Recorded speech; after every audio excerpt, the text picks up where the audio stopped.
Analisis break-even. Pengertian analisis break-even atau titik impas. Berikut ini ada beberapa pengertian analisis break-even atau titik impas. Yang pertama, analisis break-even menurut Don adalah titik di mana total pendapatan sama dengan total biaya. Titik di mana laba sama dengan 0. Yang kedua, analisis break-even menurut Garrison adalah titik impas yang merupakan tingkat penjualan di mana laba sama dengan 0. Yang ketiga, analisis titik impas adalah untuk menentukan tingkat penjualan dan bauran produk yang diperlukan hanya untuk menutup semua biaya yang terjadi selama periode tertentu. Hal ini berdasarkan pendapat Carter. Dari kesimpulan di atas, maka dapat disimpulkan bahwa break-even point atau titik impas adalah suatu keadaan di mana perusahaan tidak mendapatkan keuntungan dan juga tidak mengalami kerugian dari kegiatan operasinya, karena hasil penjualan diperoleh perusahaan sama besarnya dengan total biaya yang dikeluarkan perusahaan.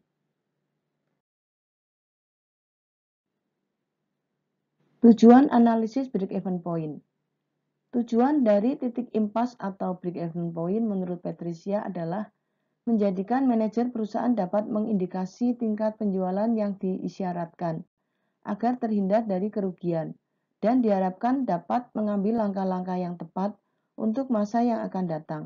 Maka dengan melihat adanya titik impas, maka manajer dapat mengetahui sasaran volume penjualan minimal yang diraih perusahaan. Macam-macam biaya dalam break-even point. Berikut ini macam-macam biaya dalam break-even point menurut Carter William Usry. Adalah yang pertama, biaya tetap adalah biaya yang secara total tidak dapat berubah secara aktivitas meningkat atau menurun. 2.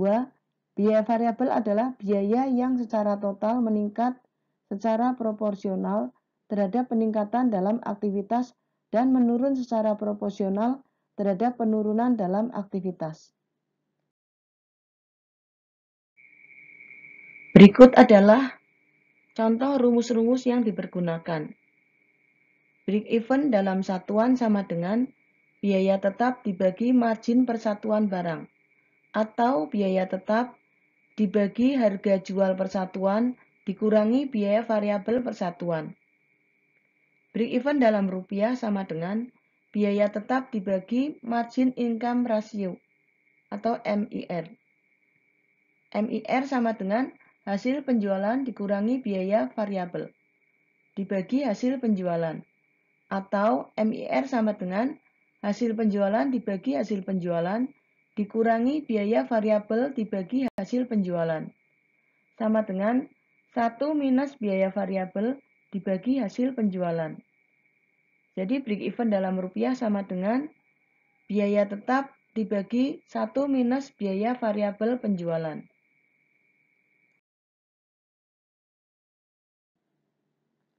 Mari kita perhatikan budget laba rugi tahun 2015 dari firma Nurfiati NCO. Budget penjualan yaitu 50 juta. Dari 200.000 dikali 250. Budget biaya terdiri dari biaya tetap dan biaya variabel. Untuk biaya bahan langsung, biaya tetap tidak ada, biaya variabel 9 juta. Biaya tenaga kerja tetap tidak ada, variabel 10 juta. Biaya overhead pabrik tetap 7 juta, variabel 3 juta. Biaya administrasi tetap 6 juta, variabel 1 juta. Biaya distribusi tetap 5 juta, variabel 3 juta. Sehingga jumlah biaya tetap adalah 18 juta dan jumlah biaya variabel 26 juta. Total biaya adalah 44 juta. Sehingga proyeksi laba adalah 50 juta dikurangi 44 juta adalah 6 juta. Jadi break even sama dengan 18 juta dibagi 250 dikurang 130 sama dengan 150.000 satuan.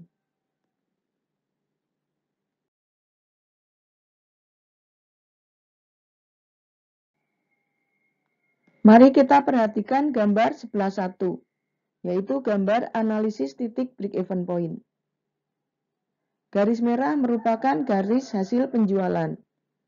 Garis biru merupakan garis jumlah biaya.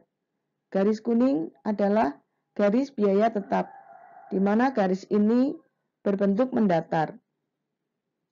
Daerah rugi terletak di antara garis jumlah biaya dan hasil penjualan, atau di daerah garis di atas hasil penjualan dan di bawah jumlah biaya. Titik break-even terletak antara perpotongan hasil penjualan dan jumlah biaya, atau antara garis merah dan garis biru.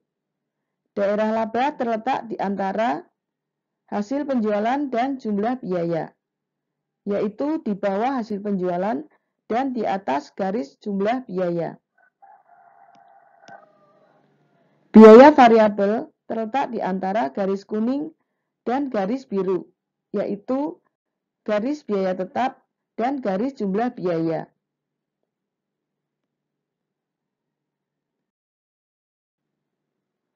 Dasar asumsi analisis break-even point.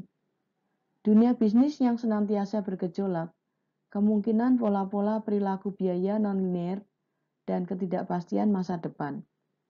Keterbatasan-keterbatasan analisis break-even point sepatutnya dievaluasi secara cermat dalam rangka asumsi-asumsi realistis seperangkat kondisi nyata. Asumsi yang dapat mendasari pengertian, perhitungan, dan konsep biaya menurut Patricia adalah 1. Harga jual per unit tidak berubah-ubah dalam berbagai volume penjualan. 2. Perusahaan berproduksi pada jarak kapasitas yang relatif konstan. 3. Biaya dapat dipisahkan menjadi biaya tetap dan biaya variabel, di mana biaya tetap tidak berubah dalam jarak kapasitas tertentu, sedangkan biaya variabel, di mana biaya tetap tidak berubah dalam jarak kapasitas tertentu, sedangkan biaya variabel berubah secara proporsional dengan perubahan volume kegiatan perusahaan. 4. Jumlah perubahan persediaan awal dan persediaan akhir tidak berarti. 5. Jika perusahaan menjual lebih dari satu macam produk, komposisi produk yang dijual dianggap tidak berubah. Margin of safety atau MOS. Kondisi perusahaan yang memiliki margin of safety lebih tinggi menggambarkan perusahaan ini dalam keadaan baik dibandingkan dengan perusahaan yang memiliki margin of safety lebih rendah, yang menandakan perusahaan tersebut kurang baik. Hal ini dikarenakan margin of safety memberikan gambaran kepada manajemen beberapa penurunan yang dapat ditolerir, sehingga perusahaan tidak menderita rugi tetapi belum memperoleh laba.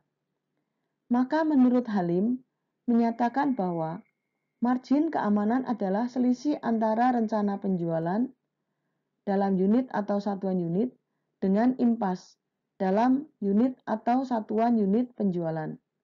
Margin of safety memberikan informasi tentang seberapa jauh realisasi penjualan dapat turun dari rencana penjualan agar perusahaan tidak menderita kerugian.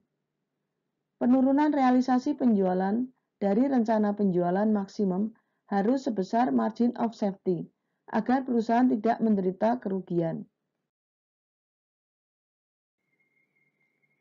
Perencanaan laba. Proyeksi perhitungan laba rugi, neraca, kas, modal kerja jangka pendek, dan jangka panjang merupakan perencanaan laba yang merupakan rencana kerja yang telah diperhitungkan sebagai implikasi keuangan. Perencanaan laba mempunyai manfaat sebagai berikut, menurut Patricia. 1. Memberikan pendekatan yang terarah dalam pemecahan permasalahan. 2. Memaksa pihak manajemen secara dini mengadakan penelaahan terhadap masalah yang dihadapi dan menanamkan kebiasaan pada organisasi untuk mengadakan telaah seksama sebelum mengambil keputusan. 3. Menciptakan suasana organisasi yang mengarah pada pencapaian laba. 4. Merangsang peran serta dan mengkoordinasikan rencana operasi berbagai segmen dari keseluruhan organisasi manajemen, sehingga keputusan akhir dan rencana berkaitan. 5. Menawarkan kesempatan menilai secara sistematik setiap segi atau aspek organisasi, maupun memeriksa serta memperbarui kebijakan dan pedoman dasar secara berkala.